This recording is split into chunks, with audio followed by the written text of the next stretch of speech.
ഈശോയിലേറ്റം സ്നേഹിക്കപ്പെടുന്ന പ്രിയമുള്ള സഹോദരി സഹോദരന്മാരെ, 50 നോമ്പിൻ്റെ 35 ദിനത്തിലേക്ക് നാം പ്രവേശിക്കുകയാണ്. ഈശോയോട് ചേർന്നിരുന്ന് പ്രാർത്ഥിക്കുമ്പോൾ ഈശോ ആകുന്ന പ്രകാശത്തിൽ ജീവിക്കാനായിട്ട് നമുക്ക് ആഗ്രഹിക്കാം. ഈശോ തന്നെ വിശുദ്ധ യോഹന്നാന്റെ സുവിശേഷത്തിൻ്റെ 8-ാം അധ്യായം 12-ാം തിരുവചനത്തിൽ അവിടെ നമ്മോട് പറഞ്ഞിട്ടുണ്ട്, ഞാൻ ലോകത്തിൻ്റെ പ്രകാശമാണ്, എന്നെ അനുഗമിക്കുന്നവൻ ഒരിക്കലും അന്ധകാരത്തിൽ നടക്കുകയില്ല. പ്രിയമുള്ളവരെ, കർത്താവിൻ്റെ പ്രകാശത്തിൽ വ്യാപരിക്കാൻ, കർത്താവിൻ്റെ പ്രകാശത്തിൽ ജീവിക്കാൻ, കർത്താവിൻ്റെ പ്രകാശം മറ്റുള്ളവർക്ക് പകർന്നു കൊടുക്കാനായിട്ട് നമുക്ക് ആഗ്രഹിക്കാം. ഈ പ്രകാശം ലഭിക്കുന്നത് കർത്താവിനോട് ചേർന്നിരിക്കുമ്പോഴാണ്, വിശുദ്ധിയിൽ ജീവിക്കുമ്പോഴാണ്.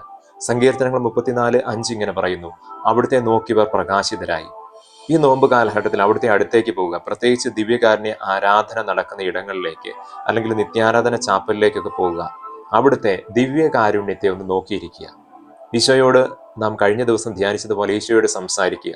ഈശോയെ, അങ്ങയുടെ പ്രകാശം എന്നിൽ നിറയ്ക്കണമേ എന്ന് പ്രാർത്ഥിക്കുക. തീർച്ചയായും നമുക്ക് ആ പ്രകാശത്തിൻ്റെ പാതയിലൂടെ നടക്കുവാനായിട്ട് നമുക്ക് സാധിക്കും. സങ്കീർത്തനങ്ങളുടെ പുസ്തകം 119-ാം അധ്യായം 105-ാം തിരുവചനം ഇങ്ങനെ പറയുന്നുണ്ട്, അങ്ങയുടെ വചനം എൻ്റെ പാദത്തിന് വിളക്കും പാതയിൽ പ്രകാശവുമാണ്. വചനത്തോട് ചേർന്നിരിക്കുമ്പോൾ, ഈശോയോട് ചേർന്നിരിക്കുമ്പോൾ നമ്മുടെ ജീവിതം പ്രകാശമാകും.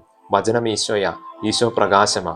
പ്രിയമുള്ളവരെ, നമുക്ക് അവിടുത്തെ നോക്കിയിരിക്കാനായിട്ട് ആഗ്രഹിക്കാം. പ്രഭാഷകന്റെ പുസ്തകം 17:9 ഇങ്ങനെ പറയുന്നുണ്ട്, അവിടുന്ന് തൻ്റെ പ്രകാശം അവരുടെ ഹൃദയത്തിൽ നിറച്ചു.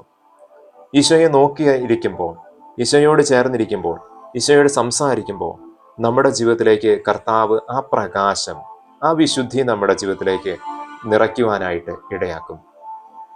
നമുക്കറിയാം, ഈശോയെ ദർശിക്കുക, ഈശോയെ കാണുക, ഈശോയുടെ പ്രകാശത്തിലായിരിക്കുക, ദൈവത്തിൻ്റെ പ്രകാശത്തിലായിരിക്കുന്ന ഒരു വ്യക്തിയെ നമ്മൾ പഴയ നിയമത്തിൽ കാണുന്നുണ്ട്, മോശ.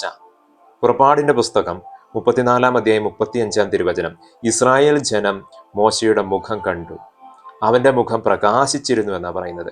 ആ പ്രകാശത്തെ നോക്കുവാൻ പോലും എല്ലാവർക്കും ബുദ്ധിമുട്ടായിരുന്നു. കാരണം ഇങ്ങനെ നമ്മുടെ ജീവിതം എന്തുകൊണ്ടാണ് പ്രകാശിക്കുന്നത്, അല്ലെങ്കിൽ എന്തിനു വേണ്ടിയാണ് പ്രകാശിക്കുന്നത്? ഈശോയിൽ പ്രിയമുള്ളവരെ, യെശയ്യാ പ്രവാചകന്റെ പുസ്തകം 49-ാം അധ്യായം 6-ാം തിരുവചനം ഇങ്ങനെ പറയുക, എൻ്റെ രക്ഷ ലോകാതിർത്തി വരെ എത്തുന്നതിന് ഞാൻ നിന്നെ ലോകത്തിൻ്റെ പ്രകാശമായി നൽകും. പ്രിയമുള്ളവരെ, കർത്താവിൻ്റെ രക്ഷ ലോകം മുഴുവന് എത്തിക്കുന്നതിന്, അതിനുവേണ്ടിയാണ് നമ്മളെ എല്ലാവരെയും കർത്താവ് തൻ്റെ പ്രകാശത്തിൽ നയിക്കുന്നത്, പ്രകാശത്തിൽ ജീവിക്കാനായിട്ട് അനുവദിക്കുന്നത്. കർത്താവിൻ്റെ പ്രകാശം പരത്തുന്നവരായിട്ട് നമ്മളെല്ലാവരും മാറണം. കാരണം കുറേ നാളുകളിൽ അല്ലെങ്കിൽ കഴിഞ്ഞ കാലഘട്ടത്തിൽ പലപ്പോഴും നമ്മൾ അന്ധകാരമായിരുന്ന ഒരു അവസ്ഥയുണ്ട്, അല്ലെങ്കിൽ നമ്മുടെ ജീവിതത്തിൽ തിന്മ ബാധിച്ച ഒരു സമയമുണ്ട്. അതിൽ നിന്നൊക്കെ ഒരു മാറ്റമുണ്ടായിക്കൊണ്ട് നമ്മൾ പ്രകാശത്തിൽ വസിക്കണം. പൗലോസ് എഫെസോസിലെ സഭയ്ക്ക് എഴുതിയ ലേഖനത്തിൻ്റെ 5-ാം അധ്യായത്തിൻ്റെ 8-ാം തിരുവചനം ഇങ്ങനെ പറയുന്നുണ്ട്, ഒരിക്കൽ നിങ്ങൾ അന്ധകാരമായിരുന്നു, എന്നാൽ ഇന്ന് നിങ്ങൾ കർത്താവിൽ പ്രകാശമായിരിക്കുന്നു. പ്രിയമുള്ളവരെ, നമുക്ക് ആഗ്രഹിക്കാം നമ്മുടെ ജീവിതം മുഴുവൻ കർത്താവിൽ പ്രകാശം നിറഞ്ഞ്, അല്ലെങ്കിൽ കർത്താവ് നൽകുന്ന ആ വഴിയിലൂടെ, പ്രകാശത്തിൻ്റെ പാതയിലൂടെ നയിക്കുവാനായിട്ട്. ആ പ്രകാശം നമ്മുടെ പാതയിൽ വിളക്കാണ്, പാതയിൽ പ്രകാശമാണ്. അപ്പോൾ കർത്താവിൻ്റെ വചനം എന്ന് പറയുന്നത് എങ്ങനെ നമുക്ക് പ്രകാശം നൽകുന്നു? അങ്ങയുടെ വചനം എൻ്റെ പാദങ്ങൾക്ക് വിളക്കും പാതയിൽ പ്രകാശവുമാണ്. സങ്കീർത്തനങ്ങൾ 119, 105 തിരുവചനം ഇങ്ങനെയാണ് പറയുന്നത്. നമുക്കറിയാം പ്രിയമുള്ളവരെ, ഈ നാടുകളിൽ പ്രത്യേകിച്ച് ഈ നോമ്പ് കാലഘട്ടത്തിൽ ആഗ്രഹിക്കുക. കാരണം നമ്മളൊക്കെ വിശുദ്ധിയുടെ വഴിയെ, നന്മയുടെ വഴിയെ, നീതിയുടെ വഴിയെ നടക്കണമെന്ന് ഈശോ ആഗ്രഹിക്കുന്നു. ആ വഴിയാണ് പ്രകാശത്തിൻ്റെ വഴി എന്ന് പറയുന്നത്. സുഭാഷിതങ്ങളുടെ പുസ്തകം 13:9 ഇങ്ങനെ പറയുന്നു, നീതിമാന്റെ ദീപം തെളിഞ്ഞു പ്രകാശിക്കും.